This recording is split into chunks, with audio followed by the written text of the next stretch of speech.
Hello students, welcome to the official YouTube channel of SSCM College Mandalgarh.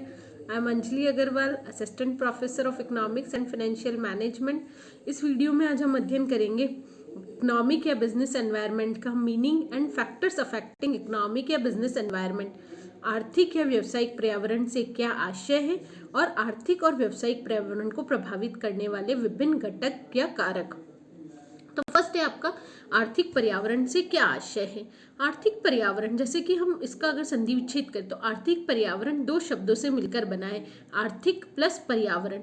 तो आर्थिक से क्या आशय है और पर्यावरण से क्या आशय है। तो आर्थिक यानी मनुष्य की जो धनोपार्जन संबंधी सभी गतिविधियां होती है, वह सभी क्रियाएं, मनुष्य धन अर्जन करने के लिए जितनी भी क्रियाएं करता है वह सभी क्रियाएं क्या कहलाती है, आर्थिक क्रियाएं कहलाती है। और पर्यावरण एक मनुष्य के चारों ओर जो निकटवर्ती परिस्थितियां होती है जिसका वह प्रत्यक्ष रूप से और अप्रत्यक्ष रूप से उस पर प्रभाव भी होता है और वह उनसे प्रभावित भी होता है और उनको प्रभावित भी करता है। तो यह चीज कहलाती है पर्यावरण। तो आर्थिक पर्यावरण दो शब्दों से मिलकर बना, जैसे आर्थिक और पर्यावरण। और हमने आर्थिक का अर्थ देखा, पर्यावरण। तो आर्थिक पर्यावरण क्या है, यानी जो मनुष्य के धनोपार्जन संबंधी जितनी भी क्रियाएं होती है, यानी आर्थिक क्रियाएं पर्यावरण से किस प्रकार से प्रभावित होती है, या कौन कौन से तत्व या कारक ऐसे होते हैं जो हमारी आर्थिक गतिविधियों को, हमारी व्यावसायिक गतिविधियों को प्रभावित करते हैं, उसका अध्ययन हम इस वीडियो में करेंगे। तो आर्थिक पर्यावरण से क्या आशय है, आर्थिक पर्यावरण का अर्थ, इसमें भी उसी तरह एक्सप्लेन किया हुआ है। आर्थिक पर्यावरण की धारणा बड़ी जटिल और व्यापक धारणा है। इसका अर्थ समझने के लिए इसे दो शब्दों में विभाजित किया गया, आर्थिक प्लस पर्यावरण, इकोनॉमिक प्लस एनवायरनमेंट। आर्थिक का अभिप्राय मनुष्य द्वारा अपनी आवश्यकता पूर्ति तथा धनोपार्जन के उद्देश्य से की गई उन सभी क्रियाओं को आर्थिक क्रियाएं कहा जाता है जिन्हें मुद्रा के मापदंड से मापा जा सके, यानी जिसका भुगतान उन्हें मुद्रा में प्राप्त होता हो, मुद्रा के मापदंड में जिन्हें आप माप सकते हो। इसके अंतर्गत इन सभी मानवीय निर्णयों का भी समावेश होता है।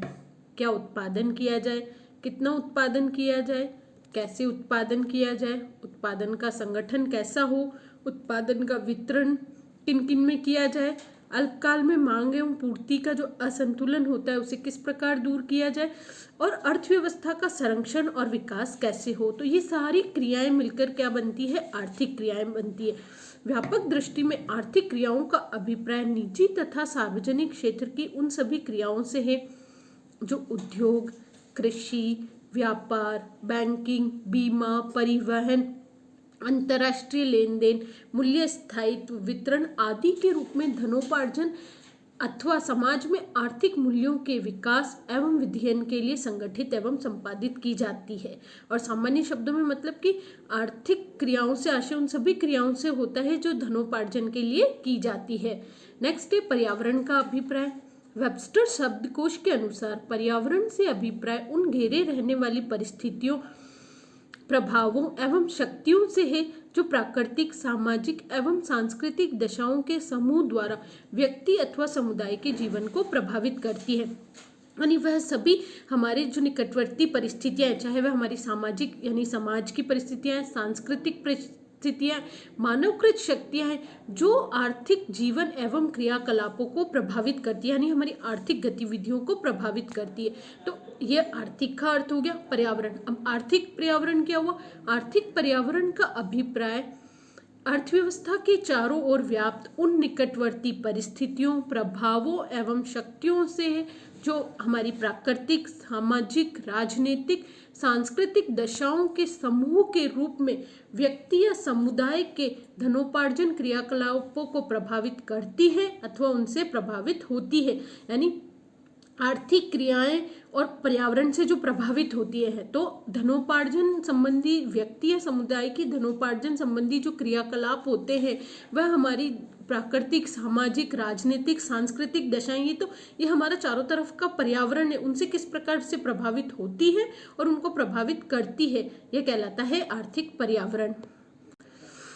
नेक्स्ट है आपका आर्थिक पर्यावरण के प्रमुख अंग, या हमारा जो इसका इम्पॉर्टेंट टॉपिक था, आर्थिक पर्यावरण को प्रभावित करने वाले क्या महत्वपूर्ण तत्व, घटक या कारक हैं। तो आर्थिक पर्यावरण को प्रभावित करने वाले उन महत्वपूर्ण तत्व कारकों में वैधानिक दशाएं, जो लीगल कंडीशंस होती हैं, राजनीतिक परिस्थितियां, अंतर्राष्ट्रीय दशाएं, प्राकृतिक एवं भौगोलिक दशाएं, आर्थिक नीतियां, प्रौद्योगिक एवं तकनीकी दशाएं, सामाजिक एवं सांस्कृतिक दशाएं और जनसंख्या संबंधी दशाएं। तो आर्थिक पर्यावरण का इन सभी घटकों से हम बोले कि आर्थिक पर्यावरण इन सभी से मिलकर बना है। ये सभी परिस्थितियां व्यक्ति या समुदाय के धनोपार्जन संबंधी क्रियाकलापों को प्रभावित करती है। आर्थिक पर्यावरण सदैव परिवर्तनशील होता है। अब वही है, अब आपके पेपर पैटर्न जो मैंने बताया था उसमें पेपर पैटर्न आपका 3 पार्ट में डिवाइड था, part A, part B, part C. Part A में आपके शॉर्ट क्वेश्चन आंसर टाइप थे कि 2 मार्क्स के 10 क्वेश्चंस थे। बी पार्ट में 5 मार्क्स के 4 क्वेश्चन, और जो सी पार्ट था उसमें 20 मार्क्स का 1 क्वेश्चन है फ्रॉम ईच यूनिट। आपका सिलेबस से संबंधित वीडियो भी मैंने अपलोड किया था, उसमें आपका सिलेबस 3 यूनिट्स में डिवाइड है। तो ये आपके फर्स्ट यूनिट का टॉपिक है। तो फर्स्ट यूनिट में 20 मार्क्स के क्वेश्चन में ये क्वेश्चन बनता है, what do you mean by economic environment and factors affecting economic environment. आर्थिक पर्यावरण से आप क्या समझते हैं और आर्थिक पर्यावरण को प्रभावित करने वाले महत्वपूर्ण घटकों और कारकों का अध्ययन कीजिए। तो आर्थिक पर्यावरण को प्रभावित करने वाले घटक या कारक कौन कौन से हैं? फर्स्ट है आपका प्राकृतिक संसाधन एवं दशाएं। प्राकृतिक संसाधन यानी जो हमारे खनिज पदार्थ हैं, हमारा पशुधन है, जो हमें निःशुल्क प्रकृति प्रदत्त उपहार जो है, उन्हें हम क्या कहते हैं? हमारे प्राकृतिक संसाधन एवं दशाएं। तो भारत के संदर्भ में ये कहा जाता है कि भारत प्राकृतिक संसाधनों की दृष्टि से एक संपन्न राष्ट्र है, लेकिन इनका उचित विदोहन न होने के कारण या इनका समुचित उपयोग न होने के कारण भारत एक विकासशील अर्थव्यवस्था है। मतलब कि यदि इनका समुचित विदोहन नहीं हो पाया है।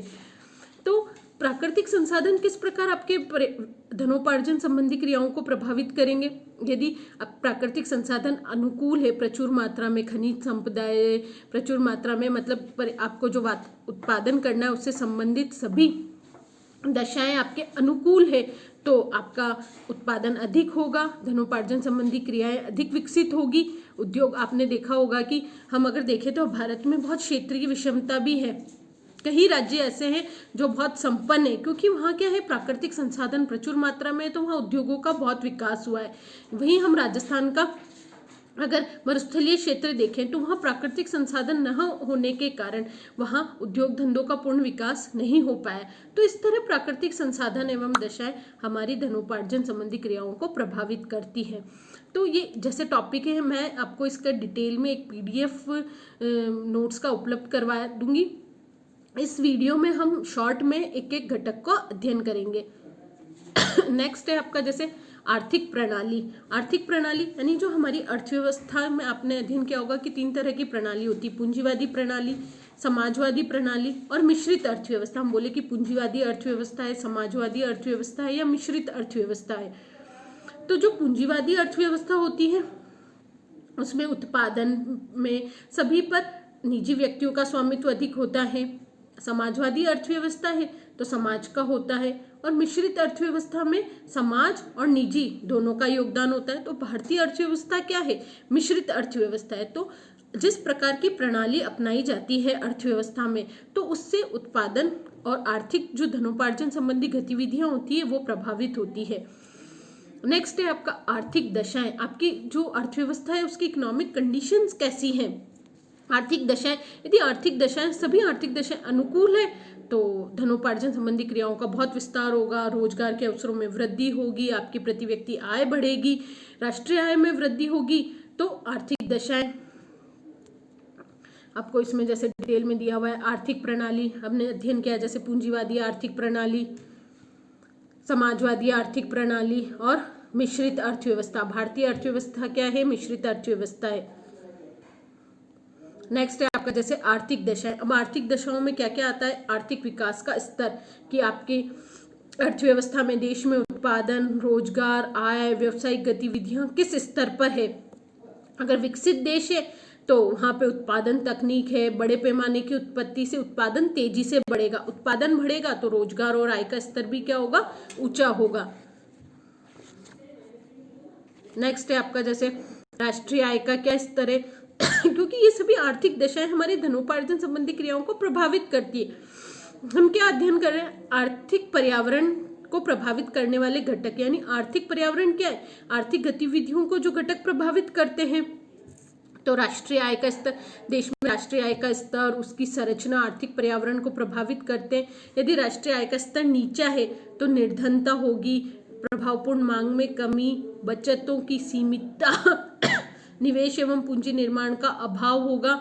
और यदि वही राष्ट्रीय आय का स्तर ऊंचा है, जैसे ब्रिटेन है, जापान, अमेरिका, जर्मनी, तो ये देश बहुत तेजी से आगे बढ़ रहे हैं।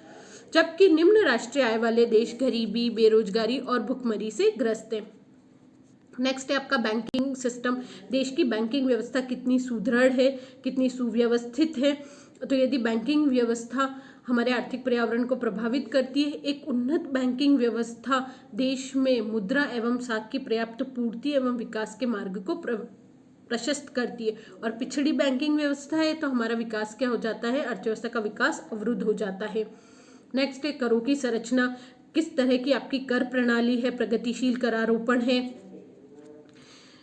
या जैसे सरकार की जो कर नीति है, जैसे अभी भारत में इनडायरेक्ट टैक्स में आपका नया सिस्टम जीएसटी आया है। तो ये सभी क्रियाएं हमारे आर्थिक, ये सभी जो नीतियां हैं कर की, जो अगर नीतियों में परिवर्तन होता है, ये सभी यदि व्यवसाय के अनुकूल है तो व्यावसायिक गतिविधियों में वृद्धि होगी, आय बढ़ेगी, रोजगार बढ़ेगा, राष्ट्रीय आय में वृद्धि होगी। भारत सरकार की वर्तमान कर जो ढांचा होता है वह महत्वपूर्ण माना जा सकता है। बीमा व्यवस्था कैसी है? देश की बीमा व्यवस्था जोखिम से सुरक्षा प्रदान करती है, जैसे जीवन बीमा भावी जीवन में आर्थिक सुरक्षा प्रदान करता है, वहीं अग्नि बीमा, वाहन बीमा, सामुद्रिक बीमा, लाभ बीमा व्यवसायिक क्षेत्र संबंधी जोखिमों से सुरक्षा प्रदान करता है। भारत में जो जीवन बीमा निगम है हमारा और सामान्य बीमा निगम के कारण एक सुदृढ़ आधार तैयार हुआ है। तो अगर जैसे बैंकिंग व्यवस्था है, बीमा व्यवस्था है, ये सभी अनुकूल है तो देश के आर्थिक पर्यावरण पर अनुकूल प्रभाव पड़ेगा। व्यापार एवं भुगतान संतुलन, व्यापार यानी आपका balance of trade, balance of payment, यानी हम जो आयात और निर्यात करते हैं तो आयात निर्यातों का अंतर, यानी आपका जो बैलेंस ऑफ ट्रेड है, व्यापार संतुलन, भुगतान संतुलन अगर यदि अनुकूल है तो आर्थिक पर्यावरण पर भी अनुकूल प्रभाव पड़ेगा। विदेशी ऋण भार यदि अधिक है और बढ़ रहा है तो ये हमारे आर्थिक विकास के मार्ग को रोकता है, अवरुद्ध करता है। और यही अगर विदेशी ऋण भार में कमी हो रही है तो आर्थिक विकास का मार्ग प्रशस्त होता है। विदेशी ऋण भार यानी विदेशों से जो ऋण लिया जाता है। व्यापार चक्र यानी यदि देश में तेजी की स्थिति है, व्यापार चक्र अनुकूल है तो आर्थिक पर्यावरण में जो आर्थिक गतिविधियां हैं वह अनुकूल रहेगी। और यदि व्यापार चक्र प्रतिकूल है यानी मंदी की स्थिति है, जैसे अगर हम वर्तमान समय देखें तो जो कोरोना का काल के कारण सभी आर्थिक गतिविधियों, आर्थिक क्रियाकलापों पर विपरीत प्रभाव पड़ा है, तो सभी आर्थिक गतिविधियां इससे प्रभावित हुई है। तो आय में भी कमी हुई है, रोजगार के अवसरों में भी कमी आई है। तो व्यापार चक्र प्रभावित करते हैं आर्थिक पर्यावरण को, आर्थिक गतिविधियों को। यदि अनुकूल है तो अनुकूल प्रभाव पड़ेगा और प्रतिकूल है तो विपरीत प्रभाव पड़ेगा। आधारात्मक संरचनात्मक सेवाएं जैसे परिवहन, संचार, ऊर्जा, यदि ये सुविधाएं पर्याप्त मात्रा में उपलब्ध है, क्योंकि ये सभी उत्पादन में सहायक है, तो यदि अगर पर्याप्त मात्रा में उपलब्ध है तो देश का आर्थिक विकास तेज गति से होता है और इन सुविधाओं के अभाव में आर्थिक विकास क्या हो जाता है? अवरुद्ध हो जाता है। नेक्स्ट है बेरोजगारी, निर्धनता, आर्थिक विषमता। हम भारत के संदर्भ में बात करें तो भारत में बेरोजगारी, निर्धनता का बोलबाला है। तो इस कारण से भारत प्राकृतिक संसाधनों की दृष्टि से संपन्न होते हुए भी यहाँ इन सभी का उचित विदोहन नहीं हो पा रहा, उचित उपयोग न हो पाने के कारण क्या हो रहा है? निरंतर बेरोजगारी और निर्धनता में वृद्धि हो रही है। भारत में गरीबी से जीवन यापन करने वालों की संख्या लगभग 35.46 करोड़ मानी जा रही है। भारत में बेरोजगारी और अर्ध बेकारी की समस्या भी विकट है। गरीबी और अमीरी के बीच अंतराल बढ़ता जा रहा है। ऐसी प्रतिकूल परिस्थितियों में तीव्र आर्थिक विकास की कल्पना करना कठिन है। नेक्स्ट है मानवीय संसाधन एवं दशाएं, जो हमारा ह्यूमन रिसोर्सेज, जो ह्यूमन पावर है। तो अगर मानव जो है वो आर्थिक गतिविधियों का साधन भी है और साध्य भी। भारत में मानवीय संसाधनों की दृष्टि से वो प्रचुर है, क्योंकि भारत में जनसंख्या का स्तर बहुत मतलब जनसंख्या बहुत तीव्र गति से बढ़ रही है, जनसंख्या का स्तर बहुत ऊंचा है। लेकिन ये जो जनसंख्या है इसमें भी जो आपकी वर्किंग पॉपुलेशन है, कार्यशील जनसंख्या है, उसका क्या प्रतिशत है। भारत में कार्यशील जनसंख्या के मुकाबले आश्रित जनसंख्या अधिक है, और यदि जनसंख्या रुग्ण एवं कमजोर है, अकुशल है, तो आर्थिक विकास की गति क्या होगी, धीमी होगी। और यही अगर मानवीय संसाधन आपके अनुकूल है, कार्यशील जनसंख्या का प्रतिशत अधिक है, तो आर्थिक विकास तीव्र गति से होगा। नेक्स्ट है सामाजिक और सांस्कृतिक दशाएं। हमारे जो देश की सामाजिक और सांस्कृतिक परिस्थितियां होती है, जैसे भारत में कुछ जाति प्रथा, सामाजिक रीति रिवाज, परंपराएं, इनका जो प्रभाव है हमारे आर्थिक पर्यावरण में स्पष्ट रूप से दिखाई देता है। धार्मिक रूढ़िवादिता एवं अंधविश्वास के कारण जो भारत में आर्थिक गतिविधियां हैं वे विपरीत रूप से प्रभावित होती हैं। आर्थिक पर्यावरण पर इनका प्रभाव के कारण भारत आर्थिक पिछड़ेपन और विकास की गति धीमी बनी हुई है। नेक्स्ट है राजनीतिक व्यवस्थाएं एवं दशाएं। यदि जो राजनीतिक परिस्थितियां हैं वह अनुकूल है, उनमें उठापटक नहीं है, राजनीतिक स्तर पर शांति है, तो देश में तीव्र आर्थिक विकास का मार्ग प्रशस्त होता है। लेकिन यदि अनिश्चितता है, अस्थिरता है, तो वांछित आर्थिक दशाओं में वांछित सुधारों की कल्पना बेकार लगती है। यानी अनुकूल है सारी परिस्थितियां तो आर्थिक विकास तीव्र गति से होगा और आर्थिक गतिविधियों को ये अनुकूल रूप से प्रभावित करेगी। नेक्स्ट है वैधानिक दशाएं। जिन देशों में कानून एवं सुरक्षा की पूर्ण व्यवस्था होती है, लोगों के क्रियाकलापों को कानून से नियमित एवं नियंत्रित किया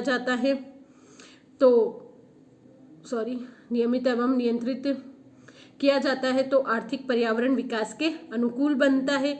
रोजगार, आय एवं उत्पादन में वृद्धि से लोगों के जीवन स्तर में सुधार होता है। जबकि जहां कानून व्यवस्था का अभाव है, जिसकी लाठी उसकी भैंस, जंगल राज है, तो आर्थिक पर्यावरण पर प्रतिकूल प्रभाव विकास को अवरुद्ध कर देता है। नेक्स्ट है आपका जैसे आर्थिक नीतियाँ, इकोनॉमिक पॉलिसीज, जैसे मौद्रिक नीति है जो देश में मुद्रा तथा साख की मात्रा को नियंत्रित करती है।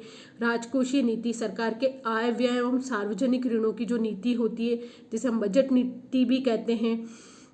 सरकार की औद्योगिक नीति, जिसमें उद्योगों के लिए लाइसेंस प्रणाली है, उद्योगों के जो छूट है निर्धारित की जाती है। कृषि नीति, जनसंख्या नीति, तो ये सभी नीतियाँ जब सही ढंग से निर्मित की गई है, बनाई गई है, और इनका जो नीतियों का निर्माण तो कर लिया जाता है, लेकिन वास्तविक धरातल पर उन नीतियों का कितना अनुकूल प्रभाव हुआ है, उन नीतियों को कितना प्रयोग में लाया गया है, अगर ये सब सही होता है तो आर्थिक विकास का मार्ग प्रशस्त होता है। नेक्स्ट है मुद्रा बाजार। अर्थव्यवस्था में मुद्रा बाजार, मनी मार्केट और कैपिटल मार्केट की मुद्रा बाजार यानी जो अल्पकालीन प्रतिभूतियों का बाजार होता है, और पूंजी बाजार यानी स्टॉक मार्केट, शेयर बाजार, दीर्घकालीन बाजार। तो यदि मुद्रा बाजार, यदि स्टॉक मार्केट, आपने देखा होगा कि हम पेपर्स में पढ़ते हैं कि शेयर मार्केट डूब गया है, शेयर्स के भाव नीचे आ गए, तो ये सभी हमारी आर्थिक गतिविधियों को प्रभावित करते हैं। और यही अगर तेजी की स्थिति है, शेयर मार्केट बढ़ रहा है, तो देश में आय एवं रोजगार के स्तर बढ़ते हैं, आय बढ़ती है, तो आर्थिक विकास का मार्ग प्रशस्त होता है। प्रौद्योगिकी एवं तकनीकी दशा है। कम लागत पर अधिकतम उत्पादन के लक्ष्य को प्राप्त करने के लिए नए नए वैज्ञानिक आविष्कार और नई नई प्रौद्योगिकी का विकास होता जा रहा है। यानी जितना नई टेक्नोलॉजी का उपयोग होगा तो उतना ही अधिक रोजगार के स्तर उत्पन्न, रोजगार के अवसर उत्पन्न होंगे, आय अधिक होगी। तो ये अगर अनुकूल है, देश में इन सभी का उपयोग किया जा रहा है, तो आर्थिक विकास का मार्ग तीव्र गति से प्रशस्त होगा। कोई भी देश आर्थिक पर्यावरण को नई प्रौद्योगिकी एवं तकनीकी दशाओं से परे नहीं रख सकता। वर्तमान समय किसका है? ग्लोबलाइजेशन का है। सारी अर्थव्यवस्थाओं का वैश्वीकरण होता जा रहा है। अंतर्राष्ट्रीय परिस्थितियां, जिस प्रकार जो हमारी देश की आर्थिक परिस्थितियां, नीतियां हैं प्रभावित करती है, उसी तरह अंतर्राष्ट्रीय स्तर पर भी यदि कोई परिवर्तन होते हैं तो वह भारत को की जो आर्थििक गतिविधियां होती हैं उन्हें प्रभावित करते हैं। तो विश्वव्यापीकरण, अंतर्राष्ट्रीय परिस्थितियों का प्रभाव भी आर्थिक पर्यावरण पर पड़ता है। नेक्स्ट है पर्यावरण संरक्षण की जागरूकता।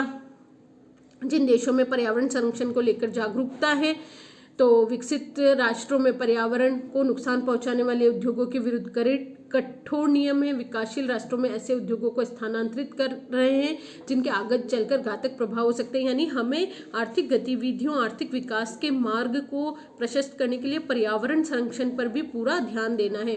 नेक्स्ट आपको ये अन्य दशाएं दे रखी है कि अर्थव्यवस्था की दोहरी प्रकृति है। भारत में दोहरी प्रकृति है कि एक तरफ तो हमें विकास के लिए बहुत व्यय करना है, हम विकासशील अर्थव्यवस्था की श्रेणी में, और दूसरी तरफ हमारे यहाँ बेरोजगारी, गरीबी, निर्धनता के आंकड़े बढ़ते जा रहे हैं। आर्थिक नियोजन, बचत एवं पूंजी निर्माण की दरें। तो इस वीडियो में हमने आर्थिक पर्यावरण से क्या आशय है और आर्थिक पर्यावरण को प्रभावित करने वाले घटकों का अध्ययन किया है। तो इस वीडियो से रिलेटेड यदि आपकी कोई क्वेरी है तो आप मुझे यूट्यूब कमेंट बॉक्स में या व्हाट्सएप ग्रुप पर पूछ सकते हैं। Stay home, stay safe.